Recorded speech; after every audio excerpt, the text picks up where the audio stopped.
Let me make sure. All right, so I didn't have my mic on, so looks like I'm loud enough. Okay, so I have a bunch of, you can see I have a bunch of objects in here. Those are fish. And unfortunately, in this view, I can't see what they look like. And so what I usually do to cheat is I'll usually open this up within Unity so I can actually see what they look like, and then I can refer the model to the name.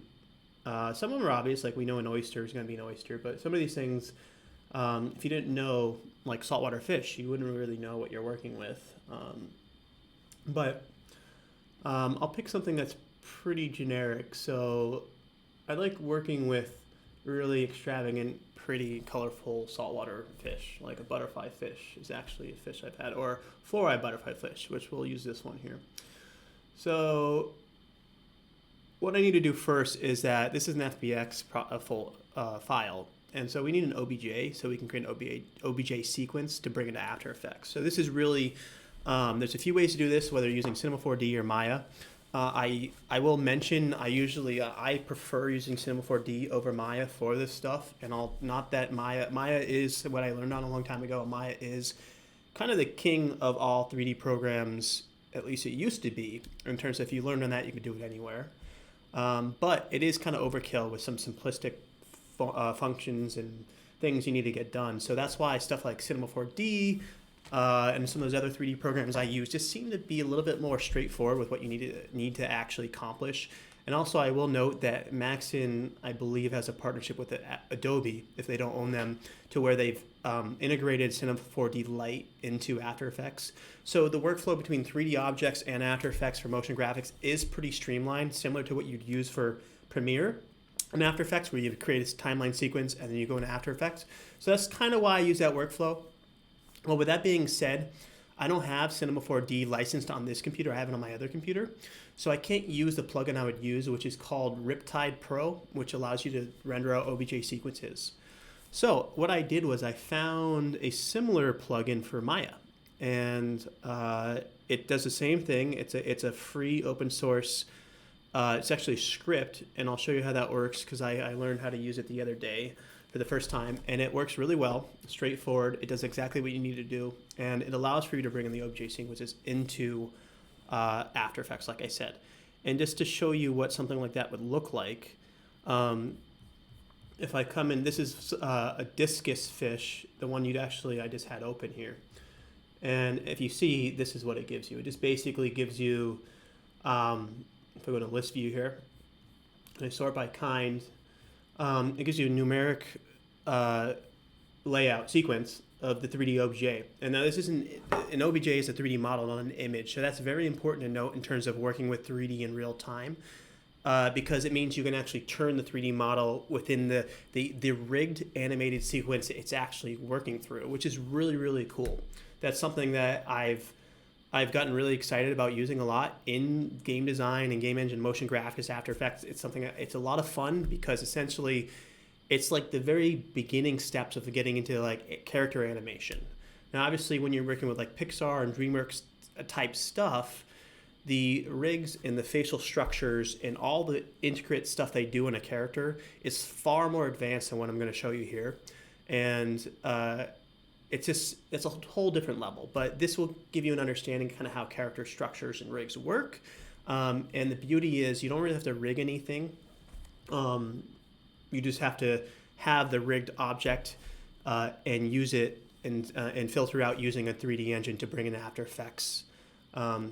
And what I'm getting at is After Effects doesn't actually use the key points. It just uses the state of which the model is set to render it out. So it's a unique way of doing that. But enough yip yap.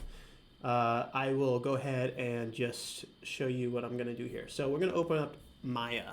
And again, if I have issues with streaming all this, I do apologize. I am going to eventually set up a workstation that does all my broadcast streaming stuff and all my peripherals here. I have a mic and a camera and a few different screens and a bunch of stuff plugged in that the MacBook has some issues handling it all. But it seems to survive, so I'll keep it up. Okay, so I think I just opened Maya here. Yeah, it's just opening up right now. So for the title sequence, I'm thinking about, if you don't know what Oasis is, and you haven't seen any of the stuff I worked on, Oasis is like an adventure.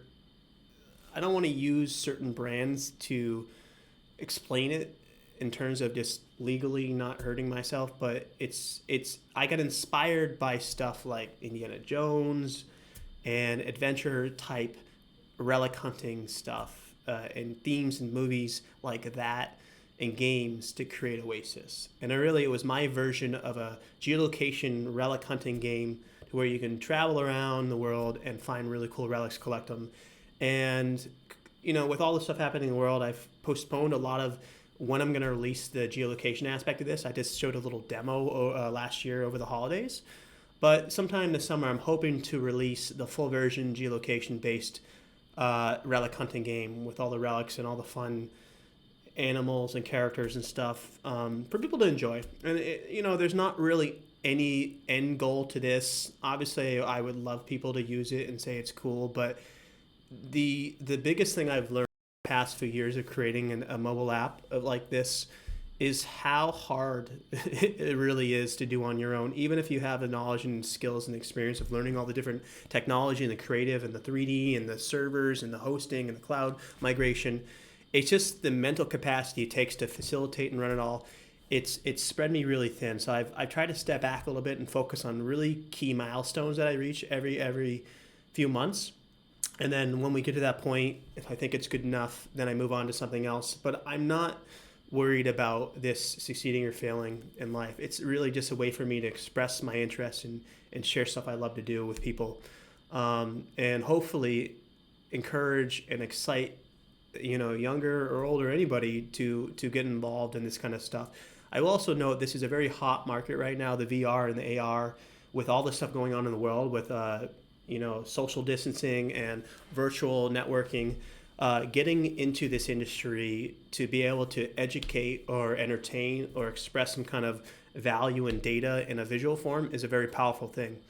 And sorry, the sensor likes to go off on me. So that's another reason why I think it's very important to touch up on all these different elements. And I'm hoping that if I share these different software platforms with some people out there, you will see the value in this and you will see the opportunities there and maybe create an opportunity for yourself like I've been trying to do. So Maya is now open. And so what I need to do here is I'm just going to clean this up real quick for us. Okay, so I have Maya and I want to create a whole new window for this one here.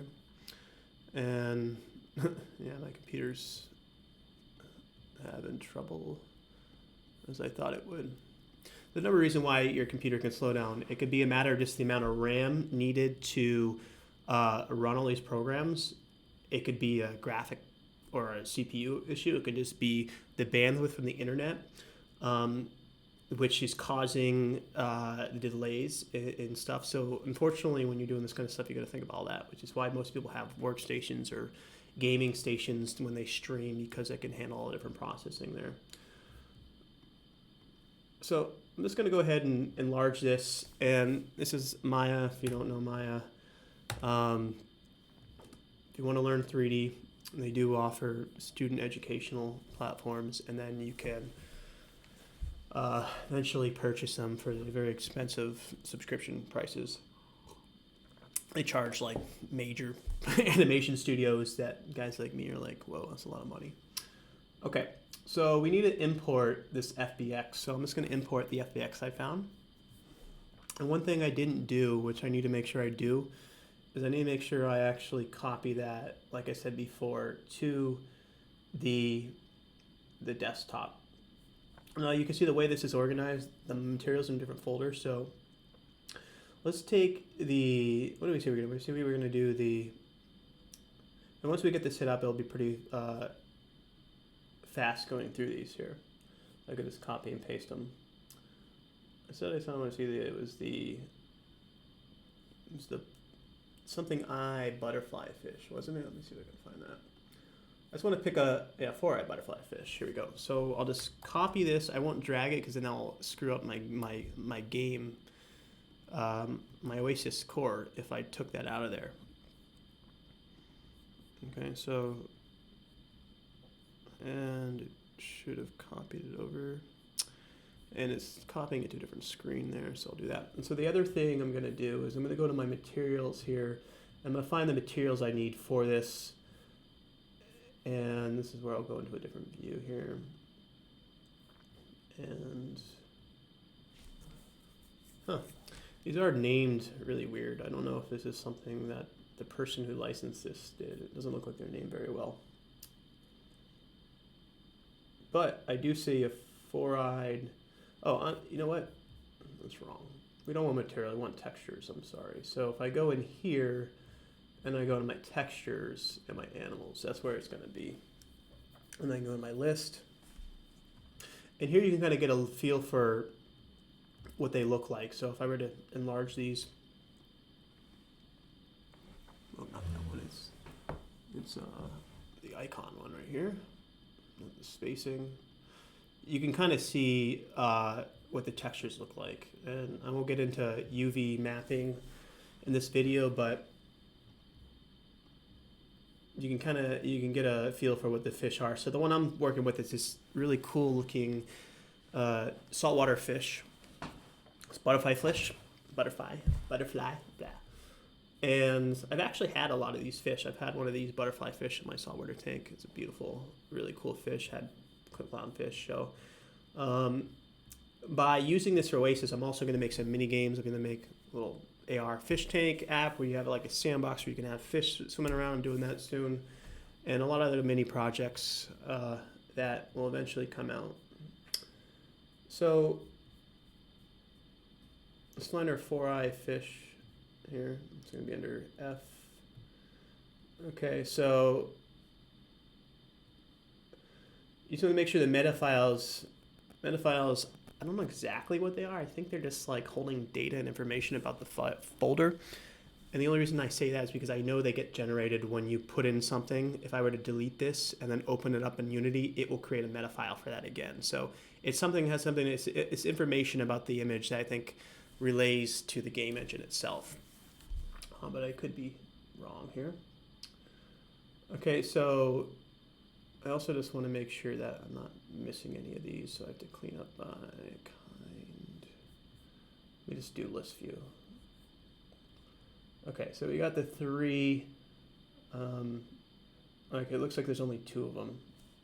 There's just a normal and a diffuse, which is just the actual image we do there. So it's not going to be that detailed. I mean, you can make it detailed, and I'll show you how that works within Element. But there's certain things that will make a model more detailed than just a render, right? And so the model itself has to have a certain poly count, certain amount of edge planes or edges. And so the more polys it has, the more smooth and less jagged and rough it will be, or high poly. And also the textures you add to it also give depth. So a normal, what it does, it tells you which direction the light should flow on that actual plane. And so you'll see when I add it to the model how it changes that. And so I want to just, before we get into that, I just got to make sure we set up this thing here. So we're going to file import. Now that we have our fish where we want it to be on the desktop, I will import that fishy to where it needs to be here. Okay, so much other stuff here. So I'm going to look for the FBX right here, the four-eyed fish. It will import it. Okay, so you don't need to worry about the texture. The one thing you want to worry about is that when you play, it has animation there. Okay, so you'll also notice that all the animations are attached to this one fish on the timeline. And if I were to open up the timeline and show you all the key points, you could see, you could break them up, but what I'll do is I'll just bring it into After Effects with the whole thing, and I'll only use the chunks I need, and they'll just save time. But I will have to know where the frames are, so I will eventually have to open up the game engine itself to see where the animations are keyed. And I know this is kind of confusing and off topic, but it will make sense when we get to it, and you'll understand why that's important for us. So I'll go ahead, and I always forget it's not space bar, it's just the actual timeline here. Okay, so now that we have our model in place, I'm not going to mess with anything. I'm just going to select the mesh, not the bone. The bone is where all the key points are. These are all the keys you're seeing, making it move. It's the rig. And if I were to hide this, you would see that. I'm not going to move it out of the way, but it's actually rigged to it, so I can't. So next we have to do is we have to load a script here. And this is something I've learned about and I've done a few times in the past and just recently found that it's very relevant for this sequence, OBJ sequencing here. Okay, so last time I did this, I had to open the script, I had to source the script. So if I didn't source it, it wouldn't find it. And I had to do that for every model. So just keep it, if you do download this, it's, I don't know where it was linked, but you can see the name of it. It's called, so whatever they call it here, this CRA OBJ procedure here. You can just copy this little script function here, and you put it in here, and that should propagate a window, which it does. Now, it was giving me an error before, but that was because I had opened the script, but I wasn't sourcing the script on the model, and I wasn't on the mesh. So just keep that in mind. If this doesn't come up, it's because it has the script loaded, but it doesn't know to look at the script, I guess. So here I didn't change anything, and if I'll show you a screenshot to Riptide Pro just so you have knowledge of it. But this is very similar to Riptide Pro, which is what I usually use. And unfortunately, the guy that created that looks like his site's down, so I don't know if he's given up or he's moving on. But I still use it. It still works great with Cinema 4D. I just haven't seen any updates on it in a while. But all right. So this is Riptide Pro. It's just a similar thing. You take an object and then you can export it. So it's called Riptide Pro. It's by this Keith Young guy. And Skin Props, that site seems to be down. So unfortunately, I don't know if you're going to be able to get this anymore from his site, but it is free. I don't think you need the Pro version to export OBJ sequences, but I could be wrong. I think that might be what you have to pay for, because that is really the only reason why I would use this. I have no other really reason besides OBJ sequencing. So now that we have this open, it's as simple as, there's two things you can do here. See, notice how it says the frame rate. It chooses the whole timeline, so it goes to 370. So it's going to give you the whole fish, which is fine because we're going to do it in After Effects. But let's just say you only wanted the swim or maybe the bite animation attached to this guy. You would have to figure out what frames are representing that. To do that, you can go into the timeline. You can either look it out. But my cheat I do, which I'm hesitant to open up Unity because I'm worried it's going to screw up my streaming here. But I'll show you real quick using the predetermined keys in Unity, how you can use that information just to streamline the process outside of here. So we'll open up my master build here.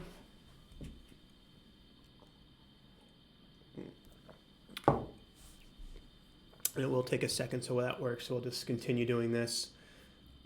So since we're not worried about that, I'll show you that in a second. I'm going to just export this out, and hopefully it will work here. So we'll call this this is the 4-eye butterfly. And then I can call it a fish, even though we know it's a fish. Okay. And then next it's going to ask you for where you want to save it. I usually, when I'm working in the moment, I work on my desktop, and then at the end of the day, I back everything up. Just because it's easier to find on the desktop versus going through all the file structure, because everything is very embedded in a bunch of files on cloud stuff and like in my system. And so it's just easier. But when you do that, you do break some stuff. So it's really just, best practices would be to set up a working environment and have it hosted and never have it move. But that's when you're working with a bunch of other people. since I'm working by myself, I kind of know where I put everything, so I can cheat and be a little bit lazy about it. Not that I recommend that. Okay, so we have our export location. Again, I'm gonna put it desktop, so I'm just gonna say 4i, and I'm just gonna call it that for now. Oh, it wants a folder. Okay, so I'll make a new folder here. Why doesn't it let me export?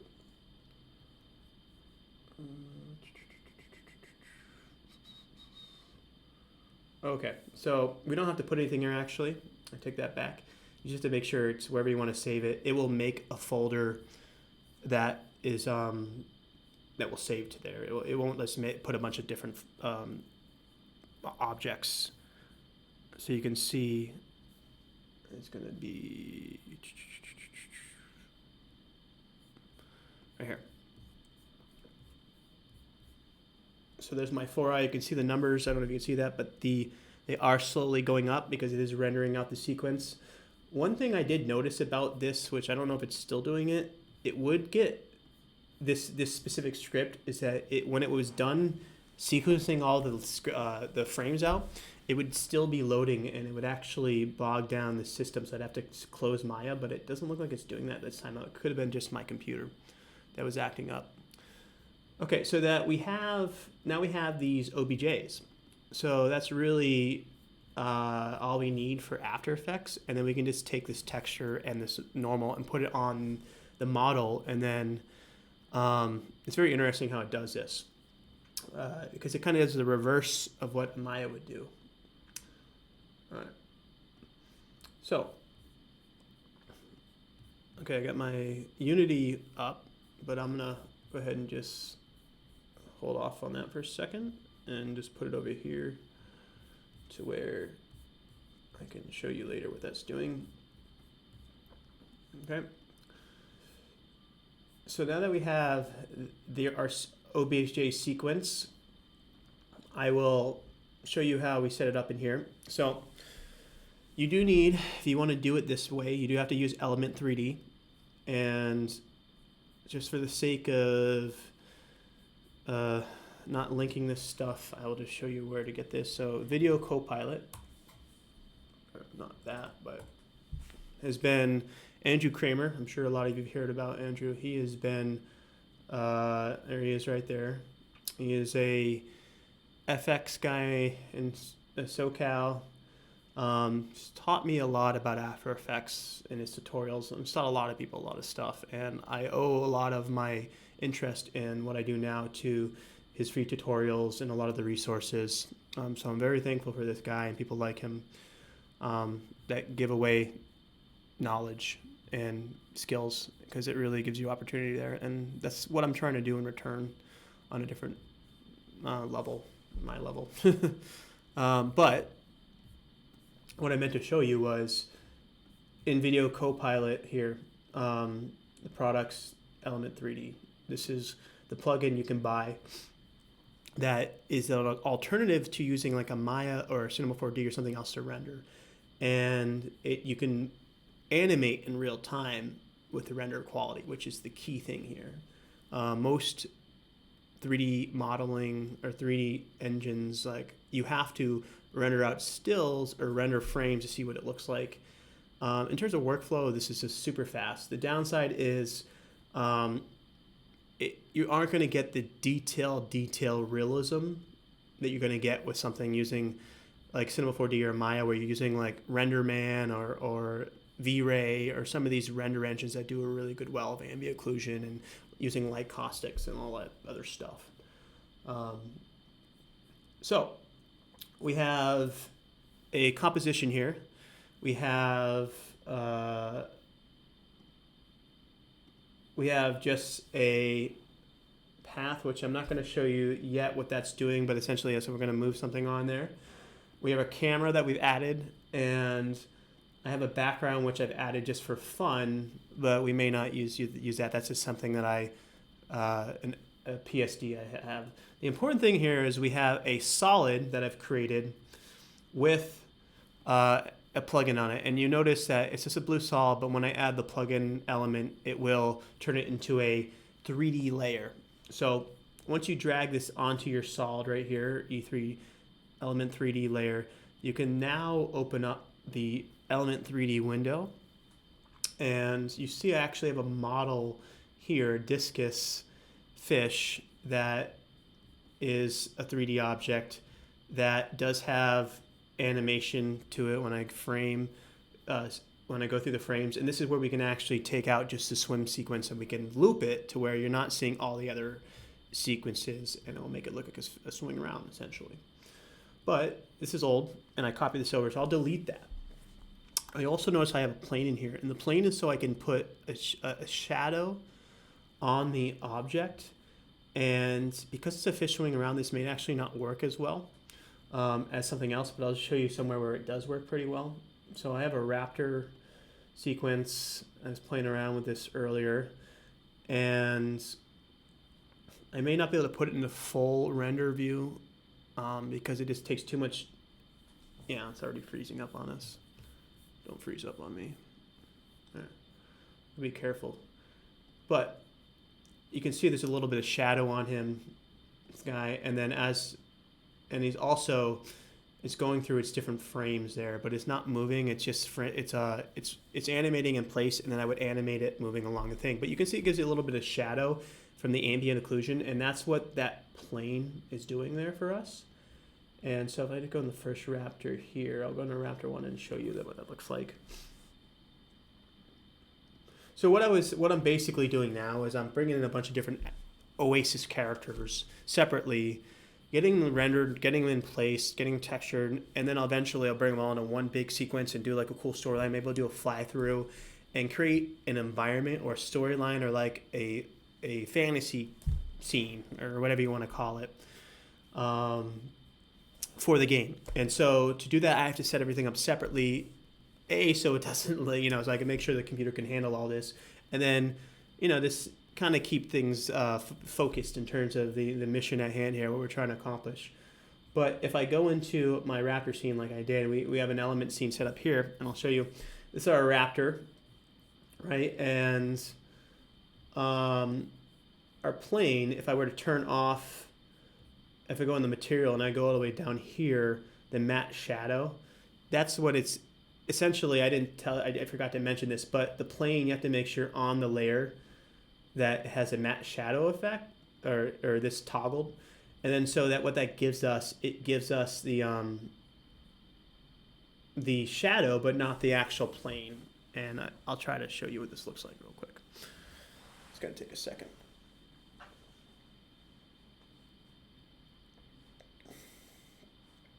Okay, so you can see that it doesn't look that good there because it hasn't been tweaked, but we have a shadow. It gives it more realism, and if this was a very rugged model, it would make it look more realistic versus if we just had no render. So if I go into ambient occlusion, I've turned that off.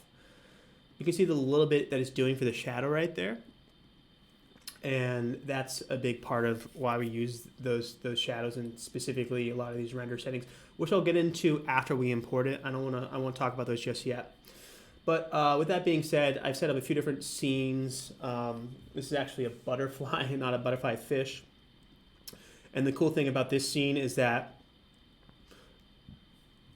I'm actually going to have, if I go into the scene window here, we're actually going to have it as this is the framed version you see, but then we'll actually move this with different characters as you go in the sequence. So we'll start with a fish maybe in the water. Again, this is just an idea. I don't know if I'm going to use this because I don't know if this environment is going to match the 3D nature of the models, but you can see I can put like a piranha down here swimming around. And then I can have it do like a movement effect with the camera and show different objects, and then we can zoom out and kind of show them all together, or maybe we'll do some. I'm not sure yet, but that's kind of where I was going with this, and that's why I was using this environment as a way to kind of conceptualize and be creative about it. Am I sold on this environment? No, I kind of want these grass to be able to sway, and maybe what I'll do is I'll rig these this grass here to actually move back and forth. But with that being said, I actually remember that I believe in here, we actually have a grass patch that we can play with that Element gives you. And these are 3D, so I could bring them in, but I don't know if you can actually do stuff with them. It might just be a static model. And again, if it's not rigged, you can't move the mesh, and it really is just it's a static model, which isn't that useful for us here. But we have our discus here, so we want to import our new model. And so I'll go import, and it's important right here, instead of saying 3D object, you can say 3D sequence, and that's very important, because if you only import the 3D, my shirt looks kind of weird, doesn't it? If you only import the 3D model, it won't know to pick up the numeric sequence that you've rendered out. So I picked the top one here. Now let's press enter. And it used to tell you toggle on sequence, but I think because we picked the sequence import, it no longer does that. Or it might have been the way if I press the import button, maybe it shows you that toggle. I don't know, but it used to tell you whether or not it was a sequenced, if it knows it's a sequence, if it actually imported it. And the way I can tell is if it shows you the baked animation here. That's how you know it actually imported all the models and not just the one object. And that took me a while to figure that out. So the first thing I want to do here, normalize the size, and then I always go from the bottom of the plane. And those are just two things I always do. And you can see it's on wireframe right here, so that's why it's showing you that. And you can also see it doesn't have any textures yet. So we'll hold off on putting the textures in. Let's just get this in place to see if we can get a fish in front of us here. And one thing to note, what I did here is I copied and pasted a scene. So it may not, the objects may be in different places. And so what I usually sometimes have to do is I delete the camera and then I'll re-import the camera. And you can see now we can see a little bit of the model. And that's just because when you move the object around the camera, sometimes it goes off screen. So that now that I have a new camera in place at the set position that we have it at, I can just use this. Oh, another thing I want to make sure I do, if you're not familiar, I just work in quarter res. Unless you have a really powerful computer, it really just makes, oh, okay. So I see what's happening here. It's because I have this on, okay, so what I actually want to do is I want to this is from a previous model, so to show you what I'm doing here, I'm just going to cancel all this out and see if I can turn all this off, and hopefully I can find our model again. There it is. Okay, so I just did that because it had previous animation from another fish swimming, and I want to show you how this works. So I'll fit it to screen, and just for working, I just bring it all the way in. So you can see that shadow there, though. Why we use that? But again, for a fish, does that really make sense if a fish is going to be elevated off the sand? Probably not. But I mean, what would be probably more realistic if you were really cared about the ground, is you would just bring the fish up off the plane, because right now he's sitting. You can see his fins right on there, and so if I just bring him up like this, that's probably more realistic. That's like a fish swimming that far off of the sand, but you're not going to see that shadow anymore once I do that.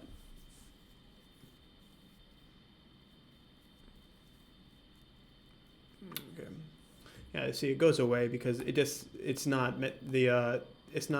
strong enough to bounce off the ground plane. So you really have to figure out when that is purposeful and when it actually doesn't do you any good and it's just taking up memory and processing power. So I'm using the C. This is a shortcut I use. It's the C button to toggle through the different camera modes. And you can use this one, which kind of does all of it, but I usually use the specific tools. So this is the spin. This one's to move on a flat plane in front of you.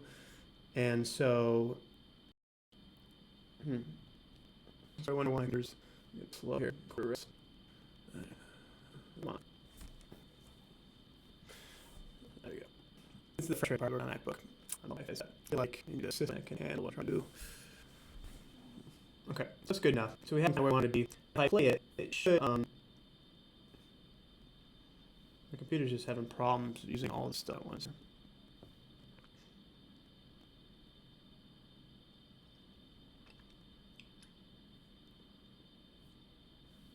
There's a problem with.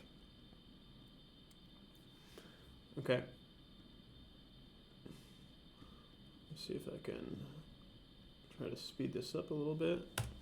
See if we can get the animation to play here. So it is slowly rendering it out. Slower than I like, again, just because the processing right now is really, really slow. Usually this would be fast being in quarter res.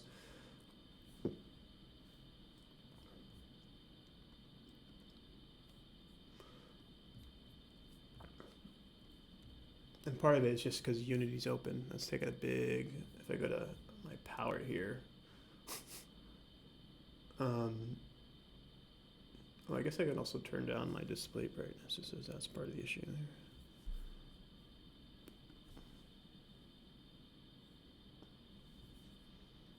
Come on.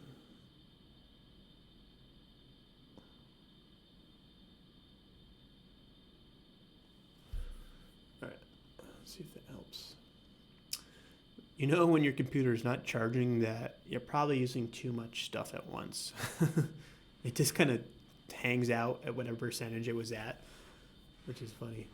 But I am streaming. I am using a 4K camera. I am using a mic.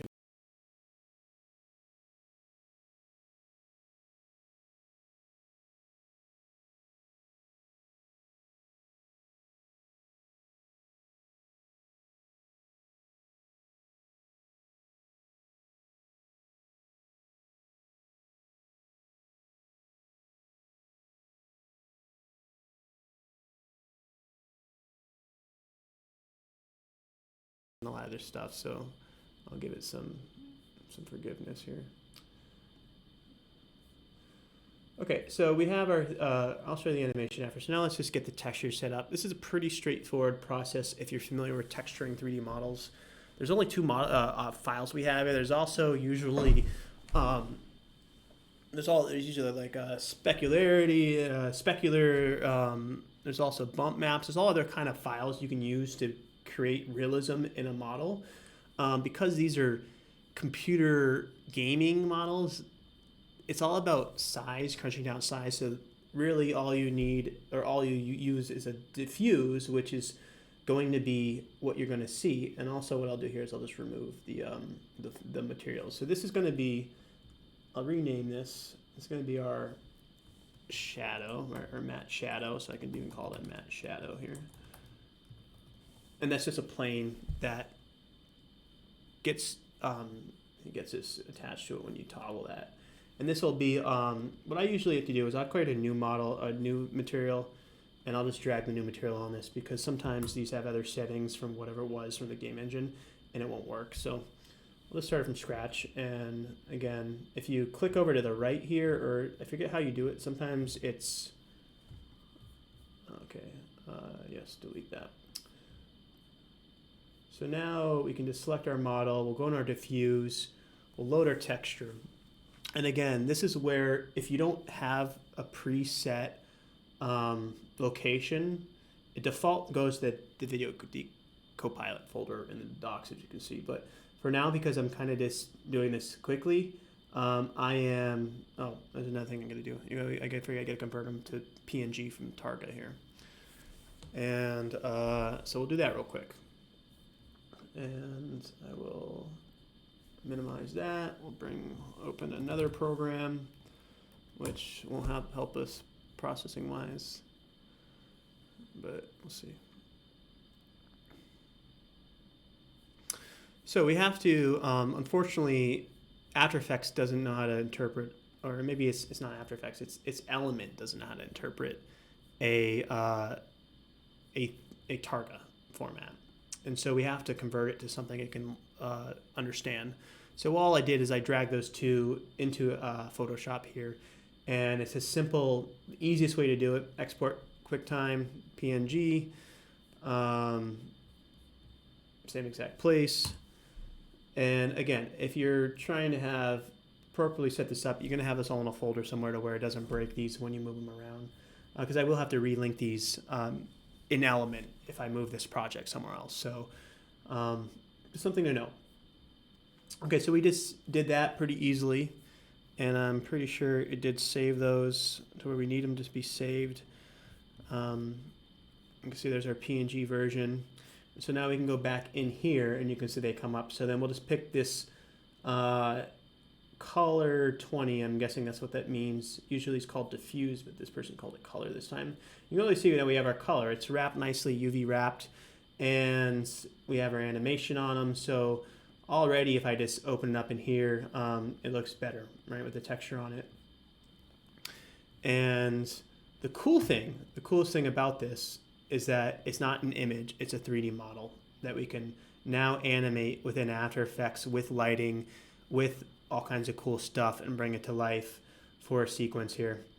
But to start animating, I'm going to try to get this, I'm probably going to have to close Unity because this is going to give me some problems. As you can see, it shouldn't be that sluggish. So the other thing we need to do is add the normal real quick. So same exact thing.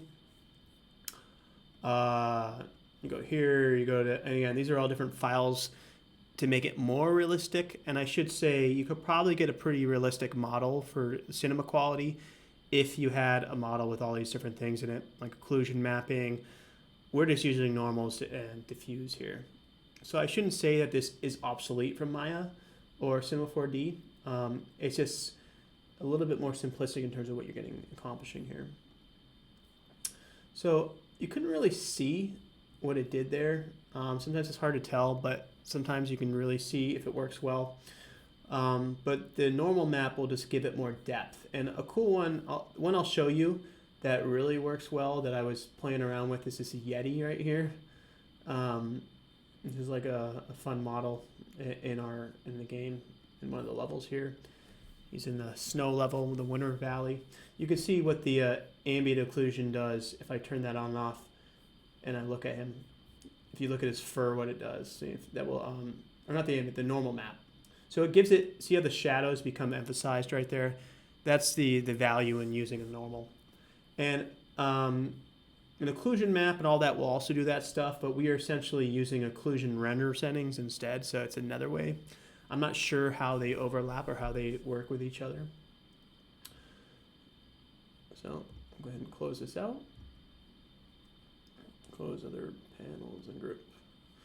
Okay, so we have our fish, our first little Oasis fish here. And so what I could do is I could bring in, so there's different ways to animate in an Element versus like a Maya or a Cinema 4D. In a regular 3D model program, you're going to animate all the models separately with different keys. In Element, it's a little bit weird because this camera affects the animation of the angle of it on everything. The animation's still separate on the model, but you know the way that the fish is going to move, I'm gonna animate it. I guess I can actually animate it in the rotation instead of the camera, which would fix that. But essentially what we want to do is we want to have a few things moving around at once here, and then maybe we'll bring them in a bigger environment. So the other thing I wanted to show you, I think would be cool, is the environments here and how they play a part on the look and the feel of a model and the lighting, and we'll get into all of the render aspects of this. So if I go into my presets, and again, I have some extra shaders I bought from Video Copilot for their Element. I don't really use these much, but you could essentially bring in a basic model and just drag a texture on like that, and then if it was all separated, you could texture it that way. But because we're just using a game UV wrapped image, it's only one image. It's not actual texture, so it's a lot lighter and swifter, which isn't a good thing for this. We'd actually want them separate if it was a mechanical thing, but I think because this is a animal or a creature, it's okay this way. But in the environment here, you can see when I click on these, this is the, if you look at this, this is what is being reflected on our model here. So for us, we probably want, it doesn't really matter because you can't really see it on the skin. I'll probably just do something that's, it looks very, again, in this circumstance, it's very minimal. You don't really notice it, but if you had like something that's super shiny, it would make a difference, like a very shiny glass or metal object. This would play a huge part in how you render it out. And another thing, you can affect the glossiness, but I guess because it's like a fish scale and all that stuff, it doesn't really matter for this. It just matters that it actually renders out and animates. Okay, so let's go ahead and close some stuff up real quick. And it's probably going to ask me if I want to save my Maya project, which I don't see it doing that anymore.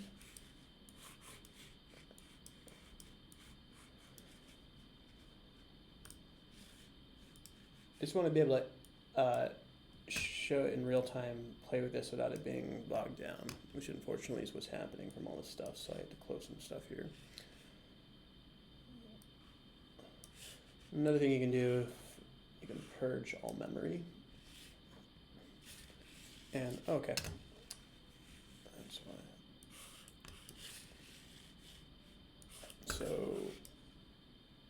no, we won't save that. And yes, I'll purge the 2 gigs. That's not a lot for After Effects. Usually you have like 60, 70, 80.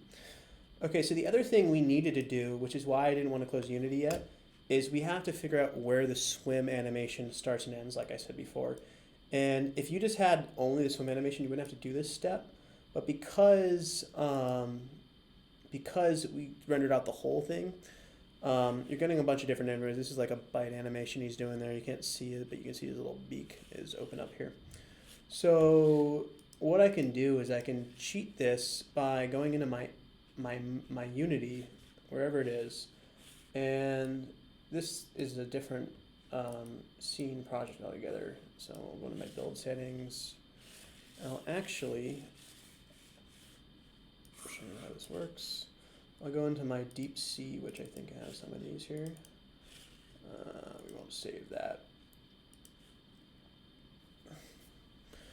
Okay. This is just some different stuff. No, this actually doesn't have it. This is on different here.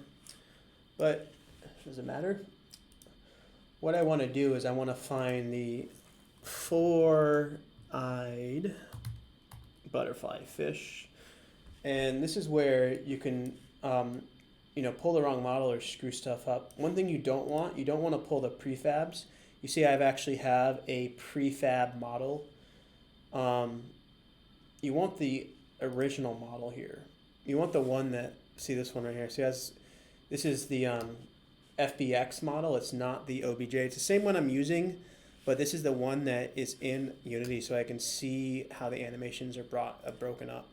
And so here, you can see how they've broken up on the timeline. This is the same timeline we're looking at, but I can see how they broke them up. So this is a little cheat I use. You can use this, so you can do this in Maya. Maya would tell you where the different animations are broken up. I think it will separate them by animation type. I know in Cinema 4D for a fact in the timeline it does that. And if I was using Cinema 4D, I can show you the timeline how that works, because I actually set models up with animations like this in Cinema 4D. It's tedious, which is why it's better just to have a model with this already set up. And this is also called the legacy animation format versus the newer ways. You can just have an avatar and attach animation, so I won't get into that either. But here, you can see from 10 to 62, this butterfly fish is swimming. So then we know from here in our animation, if we go to our 4-eye, not our material here, we know from 10 to 62 is the animation we want. And so now, if I turn that off, and I turn it off from full and a quarter, all right, it's working better now. So now if I just play this back and forth, you can see now it's looping our swim, which is awesome because we didn't have to do really anything extra to make it, to separate all the extra animation. It's still attached to the character, but it's not being utilized. So maybe in a different scene we could have the fish. We could actually, what we could do here is we could break up these comps, and we can actually create a storyline with this fish eating and swimming, running away, and create like a small little short film if we wanted to with this guy. But I'm doing more of a fish tank swimming passive thing right now, so we don't really have to worry about breaking up. We just have to simplify and take away the stuff we don't need. So the next thing I can do, now that we have the animation in place, we have the render in place, we have it in the scene. I talked about this a little bit. So to animate, this is where it gets a little bit interesting and different than most 3D programs in my experience here. To animate the fish, like I said before, there's two ways you can do it. To set up the look and the feel of the camera, or we can move the camera, and this camera essentially is moving around, not the fish. The downside of that is if we have more than one fish in the scene, so if I were to, well, the way you learn how to use this is you group stuff, and you can animate different groups. So essentially, if we had more than one fish, we want them in separate groups. And then they would all animate independently based on the key points in this framed area. If I were just to duplicate this, right, duplicate that. Oh, I don't want to do, yeah, so that's the same thing. And keep it all in group one. You can see now, unfortunately, when I move the position on this, it's moving two models together, so it only looks like one fish. So A, it's not doing what you wanted to do, and B, it's just, you may forget about that. So if I were just to create a new group here, which is just a folder, drag it down to the bottom, drag this in here. There's different ways to do this. You can either separate them in different comps, different groups, or it's really just, and I'll drag this out here. It doesn't really matter here.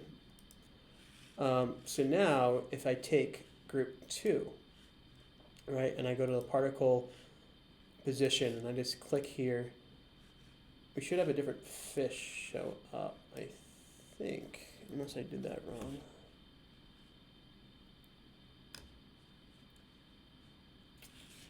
Maybe I did that wrong. Oh, that's why. I didn't label it to group 2 right there. We'll just say this is group 3. I don't know if that will affect the shadow, but so now you can see now it works. So now we can independently move objects.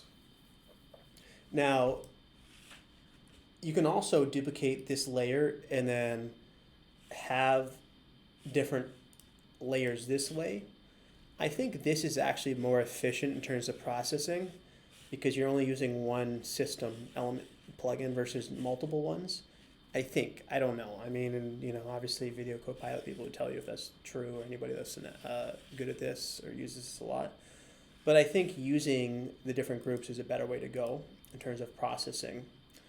But with that being said, now we have the ability to maneuver and manipulate the 3D object in transitional space, not just animation. So we may want to offset their swim so they don't look like they're swimming the exact same way if I were using two kinds of the same fish here.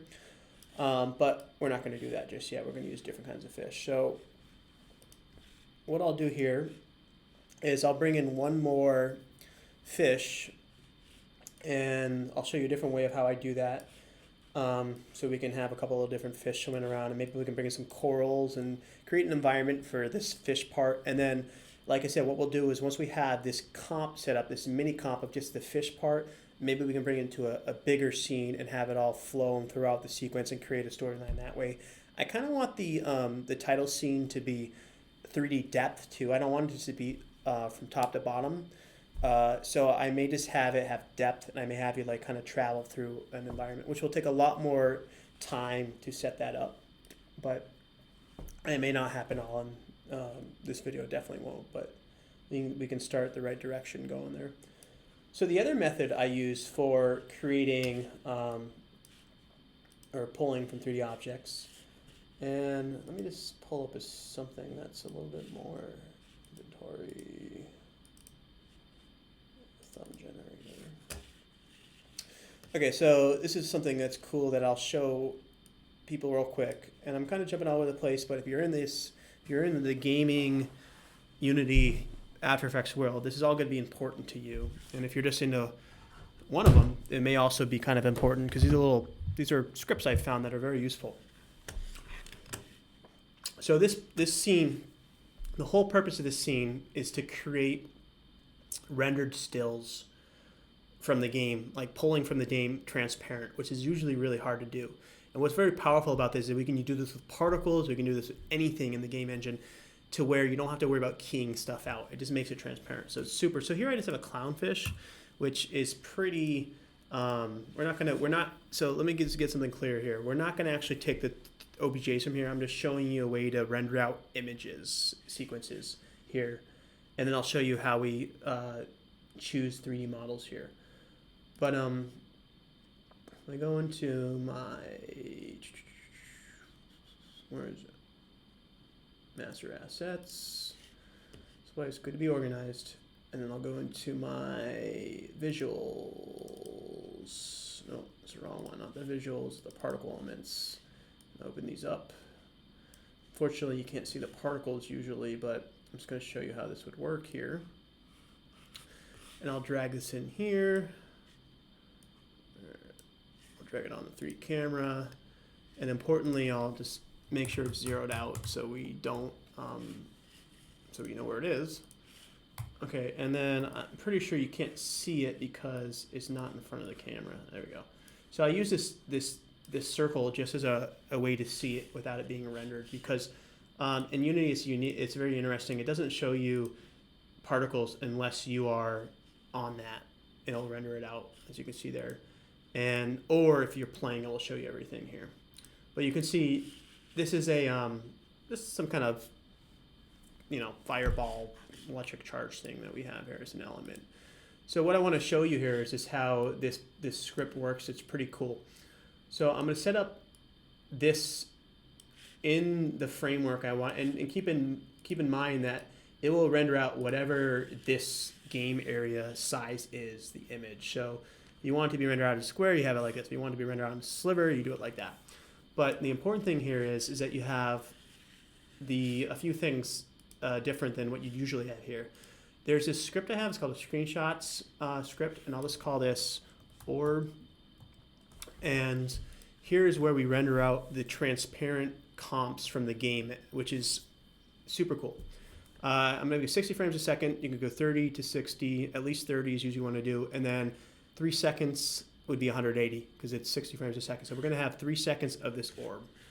And the other thing that's important for this to work, I can go ahead and just, I know people are probably going to want to, if you're interested in the script, I can probably find it for you. I don't usually link stuff in this description like other people do, but I can if somebody wants this. I'll just show you what it looks like. And I didn't write this script, I found it. I don't really. Okay, so one thing about Max that I always find interesting is that you have a full screen window, you can't drag stuff into that window, which, to be honest, I wish they would change that. I want to be able to drag it whenever I want. Okay, so this is our script that apparently is loading right here, and this is essentially what it takes to render out all this stuff. So I don't know where I found this. I'm trying to find if there's a name or a credit or a source to the person that created it. But it's just a screenshot capture source, and it does a really, really good job. Some of the best rendering in real time from the game engine I've ever found. I've tried to like, if you ever try to key out stuff the old school way, like in Photoshop where you have a green screen and then you press the little magic wand and there's all these little cracks as green, you never have to worry about that with this, because this just calculates the empty space and it makes it transparent for you. It's really nice. It's the only reason why I'm emphasizing how cool it is. But with that being said, that's the script. The other important thing you got to make sure you're on a solid color, and then the color itself doesn't matter. I don't believe. I think it just has to know to key out anything of the background that isn't the object there. So besides that, it's pretty straightforward. So there's a few other quirks I'll talk about, and I know this is off topic, but it's kind of similar to what we're doing, so hopefully it's useful for everybody. When you play this, it's going to start rendering it out, so you don't want to just play it if you're not ready to go. Another really thing you got to worry about is where it saves it. It doesn't save it, and I'm sure you can update this in the script, the location, but by default, it saves it within the asset directory, the root directory, which is a very dangerous place to have folders come and go, because there's a lot of actually acting scripts in there that do important things. So I'll just show you what I mean. So I'll just pull up in my Oasis master build here. All right, so this is where it's going to save our screenshots here, and I'll just show it by kind. So you don't want to delete or touch any of this, really. This is super important stuff. Really everything sits in the assets folders, anybody that knows how Unity works. And so, again, when you are cleaning up and maybe deleting some of the old screenshots, just make sure you know how you're naming them. So I'll just usually, in all caps, do like screenshot sequence or something, very obvious, or test. And just so I know that this is something I've added afterwards. And so now I can play it. And so it's gonna okay, so this is something actually that's not relevant. This is just because I'm using, this is different. I just have to set this up. Where's this? Inventory database, item database. This is because I have a inventory system in the engine itself. Okay, so you can see it turns the screen white, which is actually good. And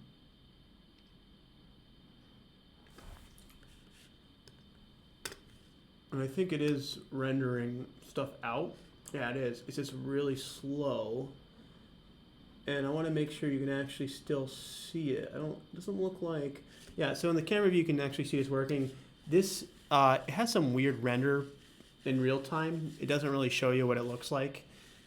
But one thing you need to know is, you should know, is that when it is done, it will pause it. And if you unpause it, it will re-render another folder. So I'll just show you, or actually no, it won't let you. So if I were to play this again, it's going to do the exact same thing, but it's going to create a new folder here. So this is our first folder we just created.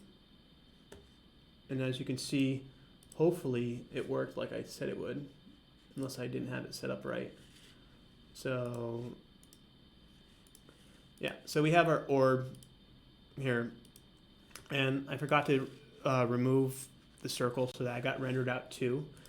But now you can see what it's doing. So essentially, these are being rendered as we speak in real time. It does it pretty fast.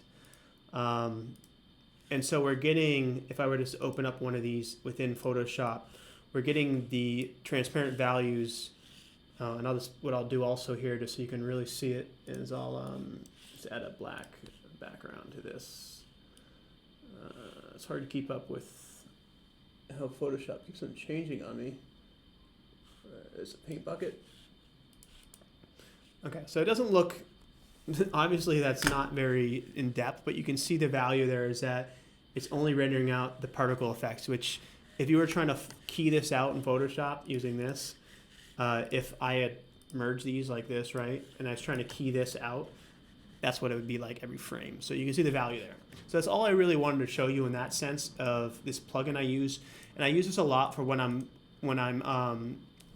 creating like thumbnails for objects in a game, or if there's an item that has like a flame or like a torch, and I want to show the torch lit in like real time, but I want to put it in a wallpaper within Photoshop or After Effects.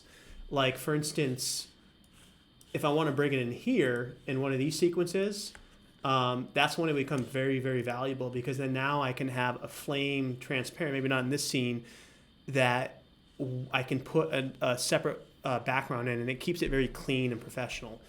So the one thing I will note, the reason why you wouldn't key it out in here in After Effects is because the particle system works in Unity. It doesn't work in After Effects. So this particle system is using Unity's particle system.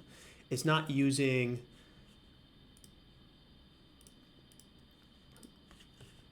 it's using this particle system here.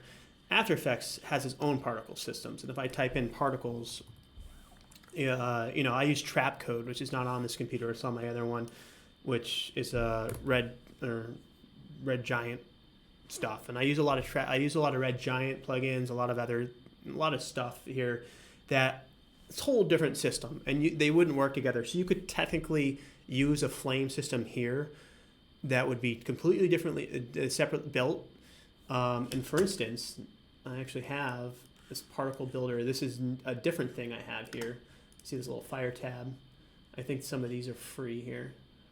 But these are other particle systems. I don't know what these are using. I don't know if these are actually using After Effects fire systems or using particle builder system, Motion Factory. I don't really know. I don't really care, to be honest. But there's different ways to build stuff out. And so you have to really think about, again, what the end goal is and what you're trying to accomplish from it. Because this is all focused around my app, my game.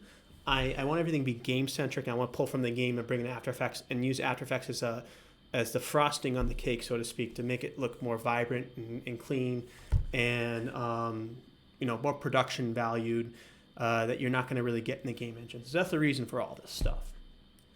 So with all that being said, I want to transition back to what I originally was talking about, and that is choosing an item to pull in the sequence here. So this was just showing you the cool screenshot system I use to pull stuff out. But I'll go back into my Oasis build here, and I will go into inventory, and this is where I have redundant. You'll notice that I have models here, but these are not the models that I use in the game. These are just models that are mesh that I've imported they're not yet items. So the items actually sit here in my categories section because there's all different types. So in here is where I can get a preview of what the model is in 3D, and if I wanted to, I could even bring it in. And the only reason why I use this is that I can just get a quick look of like the kind of objects I have. So this is the fish we just used, or that we're using in After Effects, and I want to show you. I want to show you kind of like the difference in quality of what you get in the different render engines. And this has to do with lighting. So if I were to actually mess with my core manager here, I can change a lot of the ambient stuff that's affecting the light.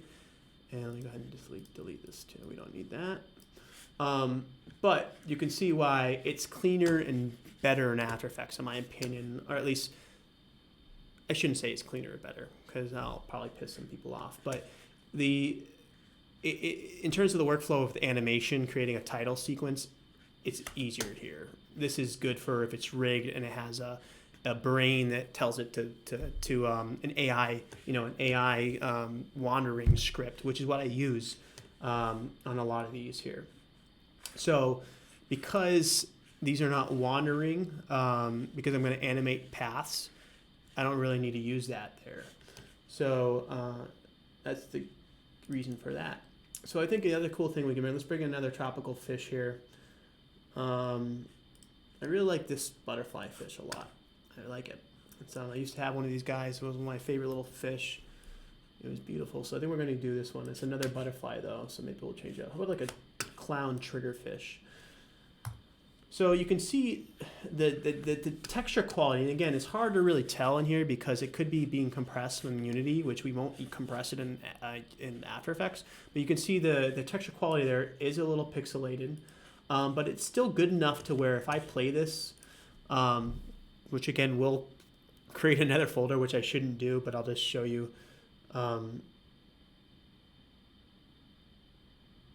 Actually, it won't work because I forget.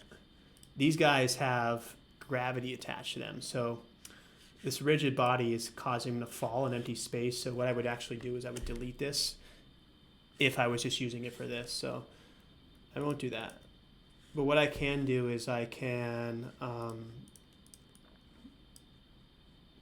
here. I'll just remove this real quick, and I can turn off this script, and that should stop it from doing that. Oh.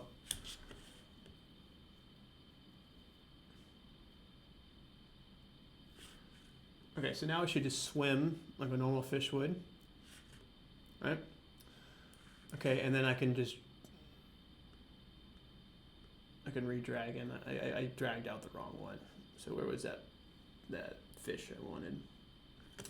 It's a cool fish, but it's gonna fall because of the gravity there. You can see, so I can turn this off. I can recover him.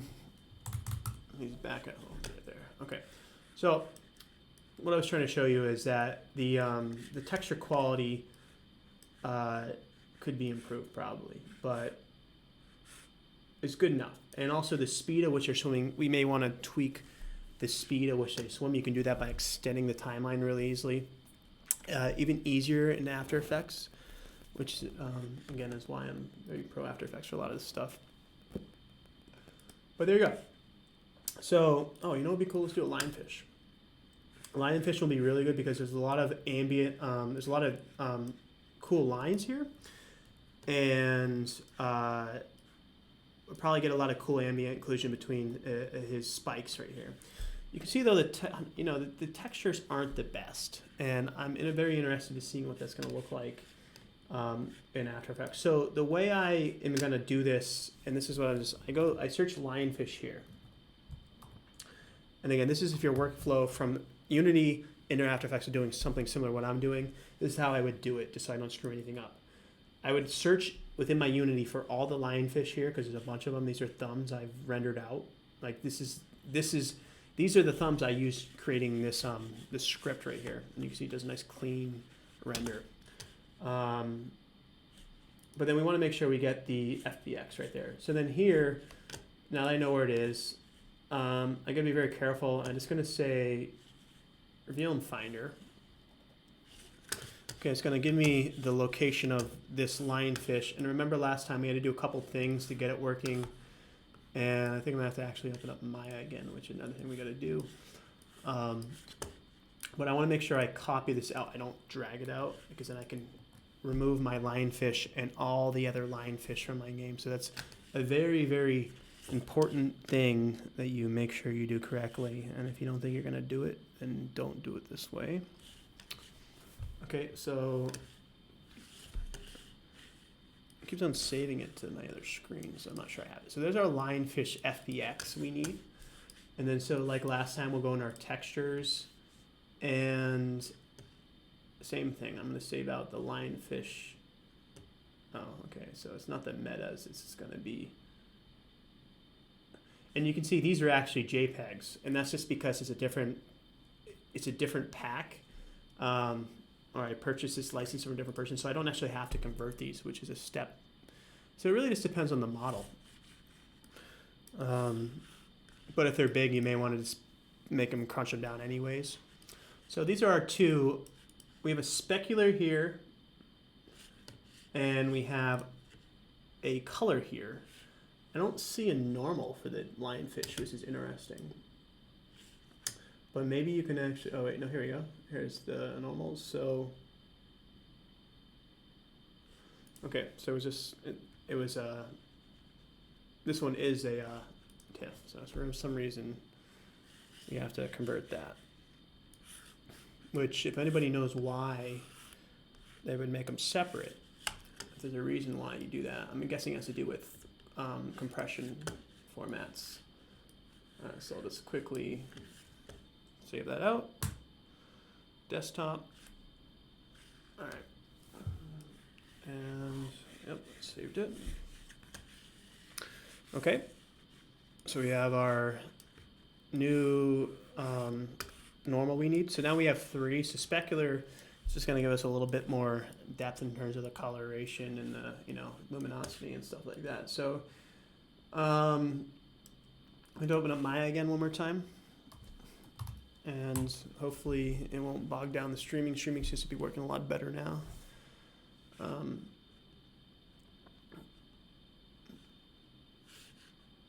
Okay, I've got our Maya. Let's go ahead and open this up.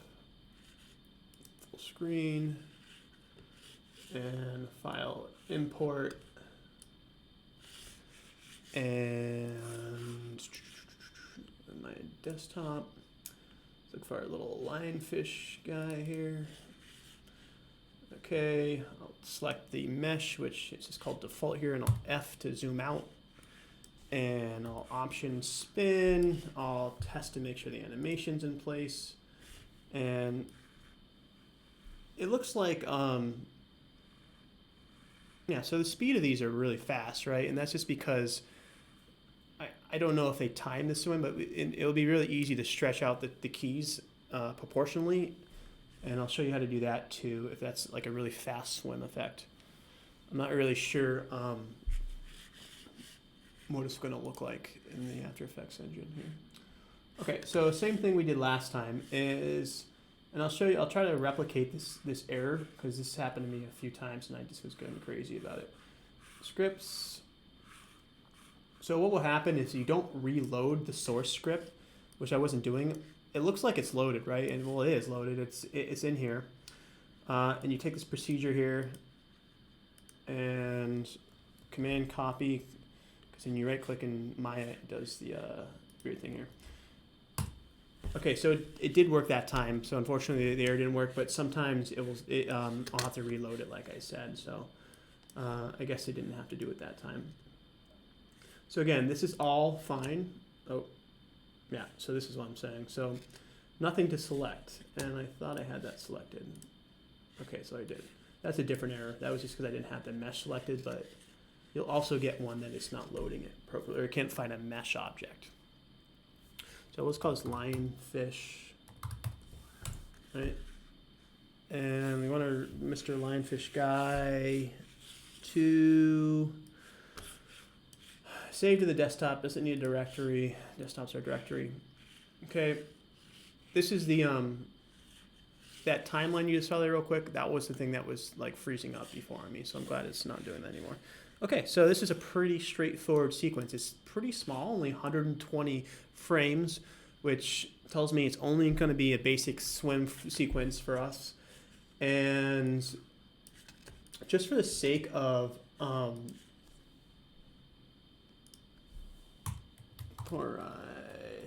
and I know the organization here is pretty not very good. And when I build out a bunch of these, I'll organize after fish. I'm just trying to build this out quickly. So what you can do is, if you have settings you like anything, just copy and paste that. Don't redo it every time, and just call this one lionfish, right? And I could easily bring it into this one and replace it with this one, but I want to set them up separately and then bring and slowly bring the scenes together, because each character, I'm going to make sure I'm going to use them before I bring them in. Okay, so we have the same scene here, and I can go up to my effects controls here, and I'll just delete this whole group, and then for this one I'll just delete the character here in this group. File, import sequence, desktop, lionfish, obj sequence. First one, return, okay. Same as last time, normalize from the bottom. That you'll have to redo that because you're importing. And we'll just kind of spin it around, look at it, and you can test the animation in here. Oh, Oh, it's only 60 frames. So, because the other, I guess the other ones were materials. This is interesting. So this is really only 1 second of swimming. Okay. So another thing you want to do is, these are the materials from the old fish that you copied over. So I would just make a new material and then I would just drag it to the fish and again delete that one. And you don't have to do all this, but since I'm actually using this for to create something, I will. Okay, same thing here. Diffuse, load, desktop, lionfish color. All right, you can see we already got some color on it. Looks good already. And we'll do our normal next. I always do normal second. Lionfish normal. Don't really see much change there. And then, to be completely honest, I always get confused when the naming conventions for different 3D specular. I always get confused on where somebody wants me to put that. Like, because I'm guessing it's reflectivity or glossy. I don't really know, because there's naming conventions, and I could Google it, I guess, and look at forums. But the thing is that I just want to. I don't know actually which one I should put it in. I always forget, because there's different naming conventions sometimes. So let's try this one here. I don't really use much specular anyways, and you can even see it's not really doing much. So the only thing that really will do something is the diffuse, and then if you have the normal, you can see what that's doing. It's creating offsetting the colors and stuff. So we won't fuck with that or mess with that. Excuse me. Okay. So you see we have our lionfish, and it is in this circumstance we don't really have to delete the camera. We can just zero it out. So if you had stuff keyed, you could press U and it would pull up all the keyed points. But because nothing's keyed here, you just have to open up manually here. Okay, so let's figure out where it looks like he's over there now.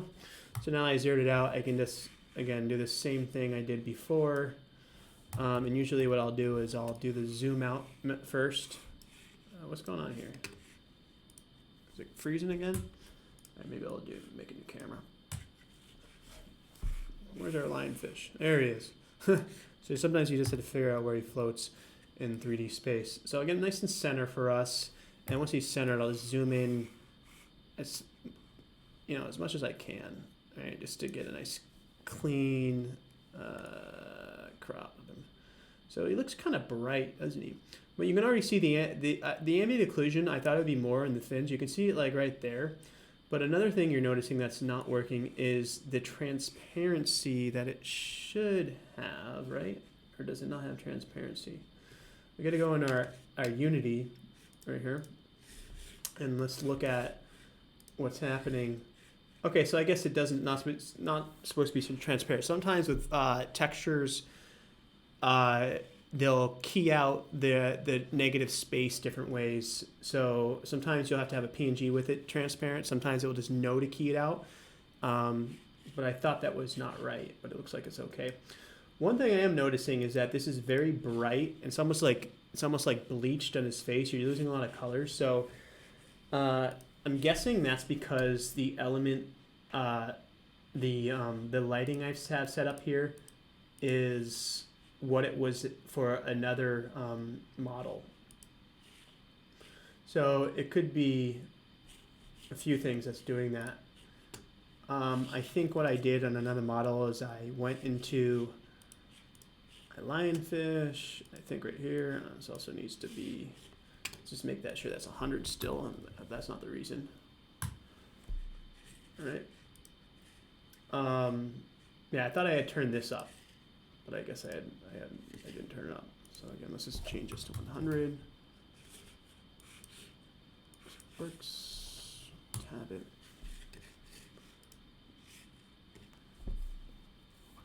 Yeah, I still don't like it. It looks like it's saturated way too much. I think that's a saturation thing. So the first thing I usually do before I mess with any colors is I just see if the environment's doing that, because I want to keep the defaults. And you know, sometimes you can get a good color just from changing the environment around. But you know, this is very simple changing. This is lighting on the object, and it's really, somebody seeing this is not really going to know the difference. Like that doesn't really do much here. It actually didn't do anything really. Just put this little ring on his fin here. So a few things I didn't talk about yet was the render setting. So I guess a good thing, we'll use our lionfish, and just for the sake of creating an environment, let's just real quickly find us a background image. So what I do, and I don't recommend doing this if it's a commercial project, or if you're going to try to make money off of it, but I just Google wallpapers and I use those for inspiration, and I'll go license something similar. So under the sea, right? And I'll usually just get something that inspires me that's really well done. Obviously not something busy like this, but this is like, you know, this is the very first one. Similar things, and you can go down here. But obviously when you're doing something like this, you can't just go and use these images, and everybody knows that. This is a photo that I'm going to borrow from Amazon that you can pay for. That's not available, so hopefully they won't mind. And I'll just rename this background under the sea, and then I'll I have some more. I have another background here, which is that other one I was using. So what I'll probably do now that I'm starting to organize a little bit more is I'll just go backgrounds, BG, lowercase s, and I'll probably name this moon light, you know, and then I'll import the new file. I just imported it just so we're not. Yeah, so we got a desktop under the sea. Bring it there. Okay, and press S to scale, and we can also blur it out if we want to. I don't know. I'm just trying to create some environment, some depth to work with, so it makes it a pop. So I still don't like how bright this is, so we got to definitely do some coloration and make it look better here. So let's add that there. And what would be really cool instead of an image is if you actually put, like, you could put a video of water in there, you can animate a video, which I have, but because this is just a placeholder, we're not going to spend our time or effort on that. And the final background scene will probably be moving across a bunch of stuff and be moving like that as we go, and as animation and characters move around. Okay, so delete that. And what I love about this this After Effects project, it's very simple. It's only 3 layers. A traditional After Effects project will be hundreds and hundreds of layers with many of comps and pre-comps and super, super, super in depth.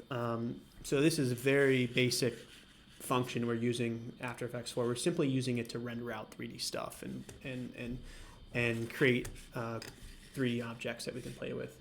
We're not really using the full potential. So again, what I'll do is I'll just put it in quarter res so that when I animate, it's not going to. Oh, it looks like he has actual bite animation in the end of that, which I didn't notice in the beginning. So he has 2 animations. He has his swim and his bite. So we want to get rid of the bite, obviously. Unless he just eats a clownfish coming by, which I actually hate to say it. I had a lionfish once in a tank, and I had clownfish, and one day I woke up and my clownfish was gone. And it was because my lionfish ate him. You'll swallow him whole. So you're not supposed to keep clownfish and lionfish together. They're predators, so I do apologize for that clownfish that perished under my ownership. So remember, we searched for our lionfish. We can just go back in here, lionfish, find the thing we need, look at the animation, see what's happening here. So yeah, so they actually kept the byte in here, but it hasn't been established as an animation. I could add the byte in the game right here, and I could say from 41 to 59. I forget where I do that. I do that right here. And I could rename this. Oh, I rename it there, and I can say like a byte or eat. I think it would be eat. I think it's actually eating, right? And so now the model actually has two animations attached to it. So that's a legacy, again, the legacy way of doing it. But and I would just apply that there. But I'm not, because we're not using that, I don't really need to do that here, and it's not affecting our After Effects. So, but we know it goes to, what was it, 41, right? 40. Essentially goes from 1 to 40. So again, using our little cheat of knowing the frames we need, we just go into this right here, into our 60 frames, and we drop this down to 40, not 60. Enter, boom, and then so now, hopefully it'll be a fluid swing motion. Yeah, it's pretty good. So you can see now he's swimming around in place. So I wanted to do a few things next that I was talking about before. I want to put him on a motion path and show you how that works. Very, very easy to do.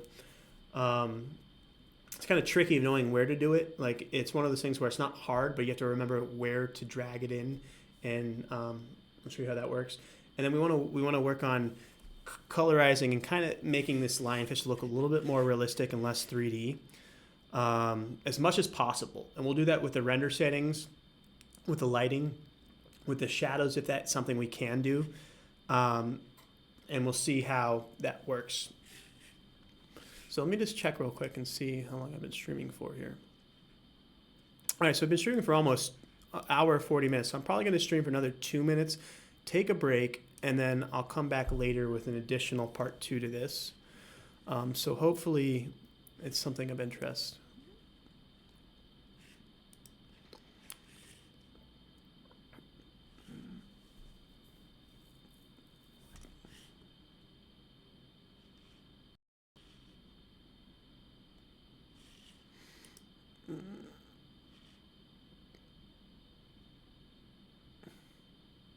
And I don't know if I mentioned this before. I think I may have, but if I let's just check on the screen. I'm listening to Estes Tonez. He's this guitarist.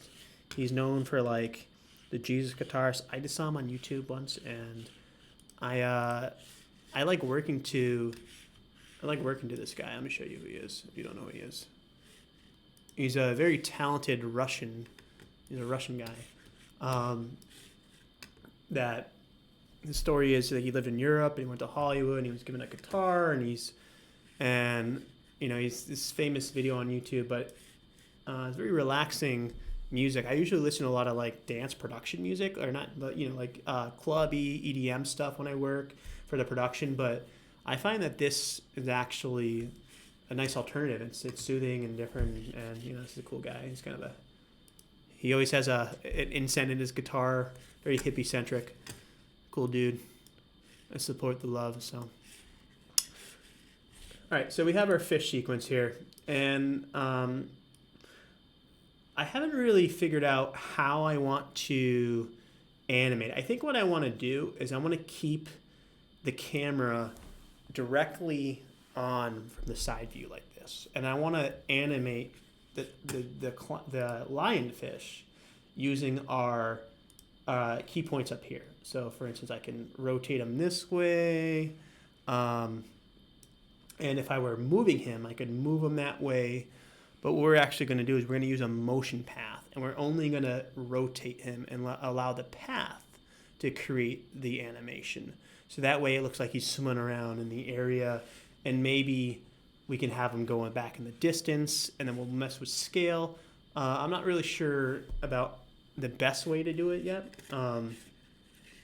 I don't necessarily like using this method. I like just keying it out down here, but it's the same thing. It's just in a different place.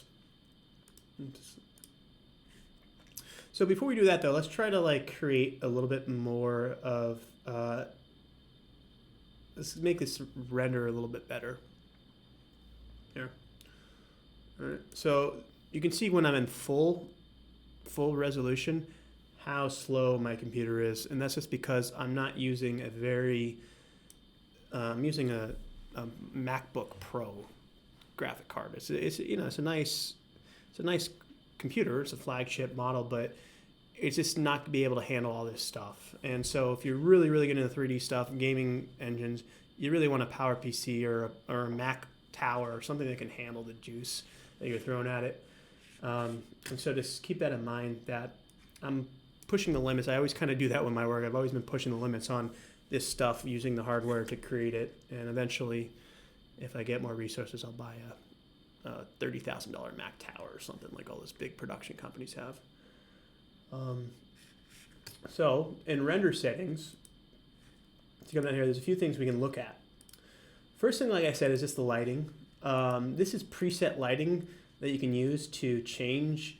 It's similar to the environments, I think, but I think it's just essentially if you had a light in After Effects, it's just creating tones and feels and warmth and all that stuff. If I go light here, you can create a light and change the color. I think it's using this. I think it's pulled from there. It's just preset values that they've done. So I usually just use, the ones like the cinema. Like the cinema one's better. It's already made it warmer. Try to stylize one. It makes it a little bit more cold, but it does make it more realistic.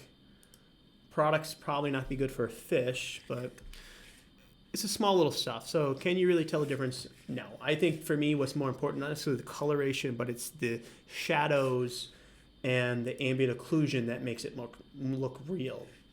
So here we can use ray tracing is another kind of creating shadows and depth. But I've been using the SSAO, which is something ambient occlusion, I'm assuming. I'm not sure. Maybe subsurface scattering ambient occlusion. I don't know what the SS stands for. And this by default was on, and I don't usually mess with these. I usually just play with this. So Ultra is obviously the best setting, and then here you can just tweak capacities of depth. And you got to be careful about how much you use this. If you're worried about processing and rendering, you got to keep this low. If it's something simple, you can really, that's probably too much there. I don't know what the set standard, what Andrew Kramer, when he has an example video on using this, I don't know what he says the max, like I don't think there's a maximum or a peak efficiency in terms of using these. I usually keep this around 20. That's like how I max it out. And then in terms of the sampling and all this stuff, it's really just, I usually don't use the maximum one. I usually just go in there. To me, it's not that much of a difference, especially if you're not using shadows on ground floor. The radius, you can see affects it. So if we bring the radius in, it's going to make it, so I'll usually put this around anywhere from like a 3 to a 7 is a good value that I'll use. So let's see what 3 does. I don't really know how to determine the values, and it just matters. It matters specifically on the model because this has little stringy things. It may create more shadow in that area. Okay, so a lot of these settings we could play around with them. I don't really see the need to right now because it's so minimal in terms of what we're trying to accomplish. And then again, if we're using the matte shadow, well, we are, but if you were able to see it, and I can just show you again how that would look if I go in here and I go to plane and then I bring the plane up to align with our lionfish guy, which you can't see him because it's in a different group. But I think if I bring this up, it should work. Or it might actually have to be in the same group. I don't know. It doesn't look like it's working here. So maybe if I bring this to group 1 and say okay. What happened here? What did I do? if I just drag this out and put it in here, it's in there. All right, so now it should show me something. Okay, yeah, so it looks like the shadow's working there, but that looks terrible, as you can see. And so what I would want to do realistically is I'd want to align this plane with the actual sand, right? So you can do that. If I turn this matte shadow off real quick, I always forget it has to be in the texture, not the model. Let's turn that off, and then I can see where that plane sits. And then from here, let's go ahead and just try to get this floor in place from the sand so that if he goes closer to the sand, it stays. But keep in mind, because we're changing the environment like this, now we can't really move the camera. Once we set the camera, we kind of want it to stay where it is. So I would say the shadow is right about there. And the plane itself is a little short, so we can just, it's a quick, easy fix for that. Let's go in here and just extend it out a little bit. We should fix that. Okay, so then now that we have our shadow in place here, and again, this is where you'd have to want to tweak the settings so it's not so grainy. It's a little grainy for my liking. We can go and turn the plane back off, or not turn it off, but put the matte shadow back on here. So that should give us the shadow and the sand here. And as he moves, swims around, the shadow should follow him, which is be cool. So I'm not quite done with the again, because it's a trailer or a title scene, I want it to be as realistic and real 3D as possible, not game centric. And so I really want to make sure the coloration and the realism here is as good as I possibly can do in After Effects with the models I'm given. So I will say, I think the motion and the animation in this line is pretty good, but you can see it's kind of fast. He's swimming a little bit too fast. I want him to be creeping. So a very easy